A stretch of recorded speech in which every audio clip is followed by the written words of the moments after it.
Right, you guys, make sure you like this video and subscribe to Mike's, okay? Make sure if you don't subscribe to Mike, you're gonna have a fat forehead and a big hairline. Well, I'm with the guy Max inside. Subscribe to him, make sure you do. Still best content coming out. You know how it is. Hello and welcome back to another video, people. Welcome back to the YouTube channel. Welcome back to the first match preview of the season. Some of them are going to be live. Some of them are going to be pre-recorded. Now, because I've had a busy week, I'm sorry for the lack of streams in the past couple of days, but we are doing a double stream today anyway, so it's going to be very hard for me to fit in a match preview to the Sunderland game live. So I have to record this in advance. But West Ham United are taking on Sunderland. As we all know, as we knew from a month or two ago when the fixtures came out, West Ham are going to be the first team to play newly promoted Sunderland, the first team to play Sunderland in the Premier League for 8 years. 8 years? Fucking hell, it's been a long time, hasn't it? It has been a long time since Sunderland were in the Premier League, and I'm glad they're back. I hope they stay up as long as it's not against our expense, if I'm being completely honest with you there. They've always been a club I've liked because I grew up on them in the Premier League, but also I've always liked the clubs up there. I've always liked both Newcastle and Sunderland. I always liked the derbies. I like the fact there was a red and white team and a black and white team just playing against each other. It was just simple stuff as a kid. But they've got a completely different team to even when they got promoted, let alone from years ago. They've even signed former West Ham United player Arthur Masuaku, man like King Arthur. It's good to see you back in the Premier League, my guy, who, for me, should have been played as a winger and a wing back a lot more than a forward and a back, left back. But definitely a player that can give them something going forward if he still has a little bit of pace compared to how he did, a few years ago. Because ever since the injury he took in the lockdown season wasn't really the same. But I always liked I think that's when the West Ham under Moyes was really good. The Cresswell Masuaku link up. That was what I always enjoyed. Like Moyes ball at the time. The Cresswell Masuaku link up where one was playing left back and one was playing on the wing, basically, and then we both link up and then it would play as a five. They've also signed people like Granit Xhaka. Who what they're doing that promoted teams have failed to do before is sign experience. And people think, okay, well, the promoted teams can't attract these players. You could always try. You could always try to attract them with your project, and Sunderland have not failed to do that. Granit Xhaka in the same midfield as Enzo Lafay and Diarra, I think. I think that's going to be their strongest midfield. That's going to be very tough. If that's their midfield, that's going to be tough to play against, because I've heard the Diarra guy's good.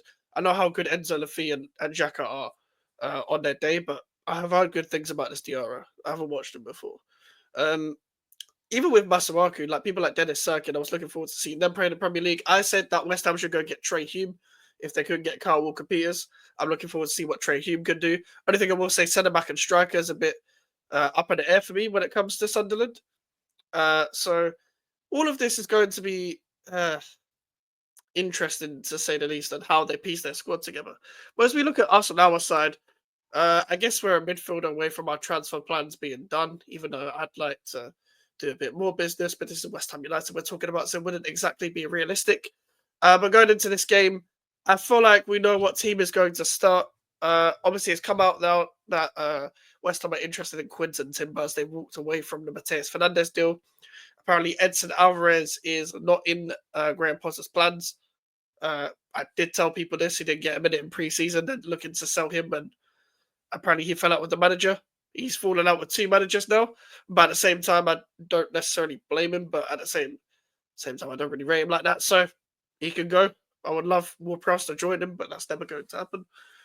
So it looks like, unfortunately, Rodriguez is going to be the backup to Potts, which isn't the best, to be honest with you. I would have liked a six to compete with Potts, or even to start over Potts or whatever, then they can, compete for the same place or whatever.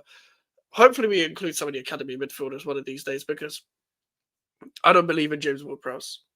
Unless we get another senior midfielder, I don't believe in the senior midfield at this current moment in time. I think Potts and Paquetá are good to go. Cool, Potts is still raw, he's still young, but he will learn. I think Diouf, I'm looking forward to see what Diouf does in the first game of the season. I'm going to give him a season to settle in.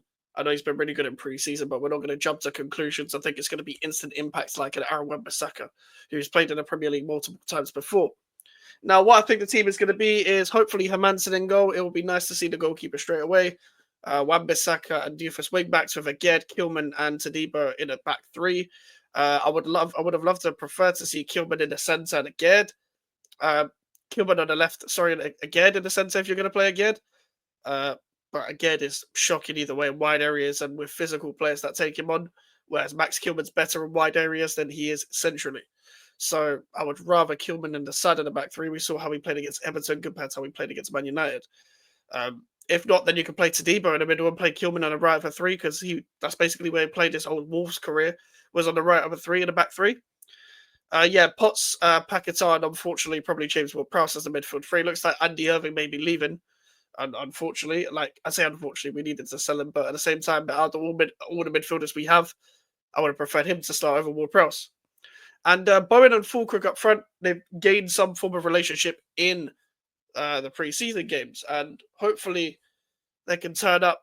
Hopefully they can turn up. I don't know whether Callum Wilson is fit to make the bench yet. God knows if he is, but he's not played a single minute of pre-season, so I don't know how they're going to get his fitness up. Maybe he plays an under-21s game. Or maybe they just give him a couple sub appearances or whatever. Callum Marshall is apparently injured as well. I think George Earthy and Somerville are both injured as well. So I don't know what the bench is going to look like, but I'm going to assume it's going to be Ariola, Walker-Peters, Mavropanos, Ollie Scholes, Rodriguez, Alvarez. We're struggling here. Maybe, maybe it might be Corday. God knows who's going to make the bench because we've actually got a few injuries, but some of those are to young players. And to be honest with you, when you look at the under-21s midfield, they've actually got a better midfield than the senior team that we have. With Orford, Fearon, and Kante, Mamadou Kante. They all look better than our actual three midfield as a cohesive unit. Obviously, they're not better than Potts and Paquetá, but they could all be used alongside them. And I'd like to see at least one of them get included if we're going to do this whole youth project thing. I'd like to anyway. But we will see. Now, what am I feeling ahead of the game? I'm not looking forward to this. I think we're going to lose. So the reason why I think we're going to lose is because Sunderland have played their first Premier League game of the season. Now, I don't think they have much up front or at the back. I know Isidore's there, but I know Mark Guiu's there. I know. But at the back, called Daniel Ballard, he can step up. We've been linked with him for about 3-4 years anyway. But I think we can get them in defence if we actually did attack. But playing a 5-3-2 every single game is going to jar me. Potter said he wants to bring attacking football. You can bring that in a 3-5-2, but not with the personnel that you're starting. And I don't feel like we've seen that. We've seen a structured West Ham. We've seen a rigid West Ham. We haven't seen a West Ham that wants to play on the front foot. We've seen a West Ham that wants to press. Cool, I like it. But with the ball, so technically, like the lack of mobility, ability, just lack of technical ability, lack of nous, lack of know-how. Multiple things I could say about the West Ham United midfield, but just about the West Ham United team in general. Now, I know it's heavily reliant on one of the centre-backs playing through the lines, mainly being Kilman. He's the best passer, but you could play Tadibo there. Heavily reliant on, again, playing a diagonal team with Wan-Bissaka or Jared Bowen. I think that makes us too predictable. I think any team can plan to stop that, to be honest. I can see them going 1-0 up quite early, then wanting to start quite well, and then they could probably sit in a 4-4-2, 3 in the back sort of formation like they did against Coventry in the playoffs, and they'll be probably difficult to beat. I would like to see an extra attacker on the pitch. My ideal lineup would just be take again out, put Guilherme in, and take Ward-Prowse out and put another midfielder. And we don't have many. But Andy Irving or Orford. I'm being deadly serious when I say that. I'm trying to remember the other midfielders that we have, and I don't like any of them, to be honest with you. But that would be my personal like lineup. I'm not looking forward to this season, man. I can't lie, guys. I don't really want to be watching West Ham this season, but I'm going to. And you're probably going to enjoy my pain if you're not a West Ham fan. If you are a West Ham fan, then we're all in this together. Let's hope and pray we get out of this season alive. Not just the football club, but us as human beings. Like, I'm not really looking forward to this. I don't feel like I've had a proper break from West Ham, but I feel like I needed a 6-month break from West Ham. I feel like pre-season came around too quick. I don't think the Club World Cup helped either. It just felt like I didn't have a break. But even with one holiday, and I could have gone on 2, but one holiday, I still don't feel like I had a break from West Ham.